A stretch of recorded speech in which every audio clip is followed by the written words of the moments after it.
भारी बारिश की वजह से राजस्थान समेत कई राज्यों का हाल बेहाल नजर आ रहा है। बाढ़, बारिश और तबाही की 25 अलग अलग ऐसी तस्वीरें हम दिखाने जा रहे हैं जो आपने पहले नहीं देखी होगी, जो देश के अलग अलग हिस्सों से मिली हैं। तो चलिए शुरुआत करते हैं और 25 इस तरह की तस्वीरों को देखते हैं जो बताती हैं कि आखिरकार भारी बारिश के बाद किस तरह के हालात हैं। तो देश भर के कई राज्यों में बाढ़ का कहर जारी है। भारी बारिश की वजह से आई बाढ़ और भूस्खलन में अब तक कम से कम 40 लोगों की मौत होने की खबर मिल रही है। हजारों लोगों को अपना घर छोड़ना पड़ रहा है। बाढ़ की वजह से ओडिशा, महाराष्ट्र, बिहार, उत्तर प्रदेश, मध्य प्रदेश, राजस्थान समेत कई राज्य बेहाल हैं, जिनमें से ओडिशा सबसे ज्यादा प्रभावित राज्य है, जहां पर 9 लाख से ज्यादा लोग बाढ़ से प्रभावित हुए हैं। तो महाराष्ट्र के गोंदिया में भारी बारिश ने कहर बरपा दिया है और इस तरह से तेज बारिश के चलते एक मकान पूरी तरह से ढह गया, जिसका वीडियो सामने आया है। वीडियो में नजर आ रहा है कि कैसे देखते ही देखते चंद सेकंड में पूरा मकान ढह गया। वहीं मध्य प्रदेश के विदिशा में भारी बारिश के बाद बेतवा नदी उफान पर नजर आ रही है। होमगार्ड की टीम लगातार यहां पर रेस्क्यू कर रही है। निचले इलाके में रहने वाले लोगों को एहतियात के तौर पर चेतावनी दी गई है कि तटीय इलाकों में जाने से बचें।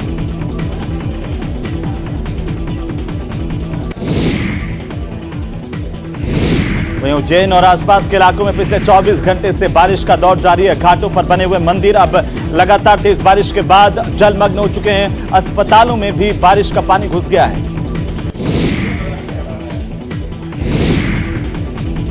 तो बुंदेलखंड में भारी बारिश के चलते अब नदियां उफान पर है। टीकमगढ़ के धसान नदी पर बने बांध सुजारा डैम के 11 गेटों को खोला गया है।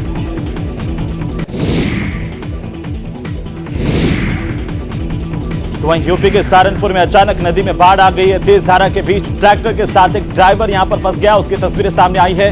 नदी में फंसने के बाद किसी तरह से ड्राइवर ने अपनी जान बचाई।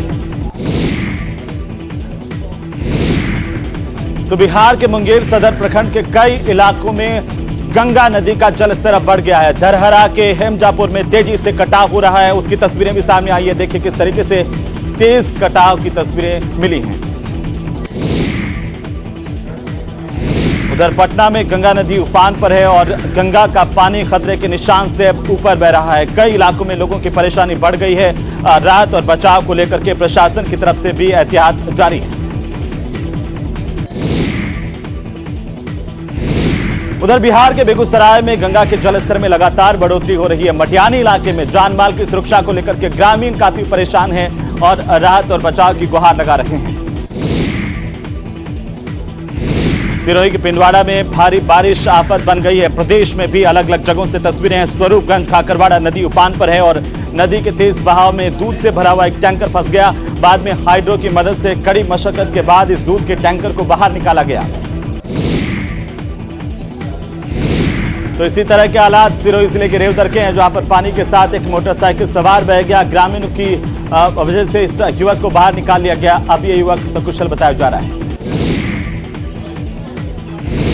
उधर चित्तौड़गढ़ में गंभीरी नदी पर भी पानी का कहर देखने को मिल रहा है। तेज बहाव की वजह से नदी के किनारे पर बनी दीवार देखते ही देखते नदी में समा गई। वहीं उदयपुर में बारिश का कहर देखने को मिल रहा है। लगातार हो रही बारिश की वजह से अब अमरजोक नदी उफान पर आ गई है और इसके चलते अरावली रिजोर्ट का रास्ता बंद कर दिया गया है। लोगों की परेशानी अब लगातार बढ़ती हुई दिखाई दे रही है।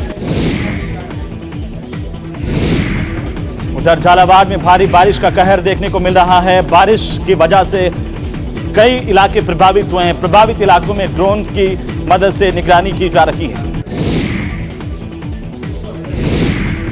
तो वहीं करौली के मंडरायल इलाके में भी लगातार पानी की वजह से परेशानी बढ़ी है। मंत्री रमेश मीणा यहां पर लोगों के बीच में पहुंचे और चंबल से प्रभावित गांव का दौरा किया। रमेश मीणा ने राहत और बचाव के कामों की समीक्षा की है। प्रशासन को भी जरूरी निर्देश दिए हैं और कहा है कि ज्यादा से ज्यादा लोगों की मदद करें। दरबारा में भारी बारिश की वजह से छबड़ा इलाके का खुरई गांव टापू बन गया। इस गांव का संपर्क अब जिला मुख्यालय से टूट गया है। काफी लोग यहां पर फंसे हुए हैं। पिछले 2 दिनों से लगातार गांव के लोग रेस्क्यू के लिए गुहार लगा रहे थे। आखिरकार मध्य प्रदेश से सेना का एक हेलीकॉप्टर बुलाया गया। हालात का जायजा लेने के लिए जिला कलेक्टर और एसपी मौके पर पहुंचे। ग्रामीणों ने भारी नाराजगी जाहिर करते हुए नारेबाजी की। उधर टोंक में भारी बारिश के बाद कई इलाकों में बाढ़ के हालात बने हुए हैं। उनियारा में चामुंडा माता मंदिर के पास अग्निशमन कार्यालय में फंसे परिवार को एसडीआरएफ ने रेस्क्यू कर बाहर निकाला है। तो वहीं कोटा की बात करें, भारी बारिश के चलते यहां पर ग्रामीण इलाकों में भी हाहाकार मचा हुआ है और साथ ही आवासीय विद्यालय के करीब 400 से ज्यादा छात्राओं और स्टाफ के फंसे होने की खबर है। इसे रेस्क्यू करके ऑपरेशन चलाकर के सुरक्षित स्थानों पर पहुंचाया गया है। वहीं अजमेर जिले के सावर इलाके में पिछले 2 दिनों से जारी बारिश के बाद कई इलाकों में लगातार बाढ़ जैसे हालात पैदा हो गए हैं और पानी भर गया है। गली मोहल्लों में भी पानी भरा हुआ है। ये पानी लोगों के घरों में घुस गया। निचले इलाके पूरी तरह से प्रभावित हुए हैं। क्षेत्र के कई तालाबों में इस वक्त चादर चल रही है। तो बूंदी शहर में कलेक्टर बारिश से प्रभावित इलाकों का निरीक्षण करने के लिए पहुंचे। इस दौरान जिला कलेक्टर ने पीड़ित लोगों के हालचाल जाने। उधर बांसवाड़ा के माही डैम के 4 मीटर तक गेट खोलने के बाद पीपलखूंट का संपर्क पूरी तरह से कट गया है। माही डैम से पीपलखूंट और प्रतापगढ़ जिले को आपस में जोड़ने वाला रास्ता पूरी तरह से पानी से ब्लॉक हो गया है। तो भीलवाड़ा जिले में मानसून का दौर एक बार फिर से देखा गया है। इससे जनजीवन अस्त व्यस्त हुआ है, लोगों की परेशानी बढ़ रही है। अधिकांश नदियां उफान पर है, कई मार्ग बाधित हो गए हैं। करीबन 36 गांवों का संपर्क जिला मुख्यालय से कट गया है। तो बांसवाड़ा में लगातार हो रही बारिश का असर सीधा सीधा जिले के सबसे बड़े डैम माही डैम पर पड़ा है। माही डैम के मुख्य अभियंता केसी रेगर ने बताया कि माही डैम का जलस्तर 280.65 मीटर तक पहुंच गया है।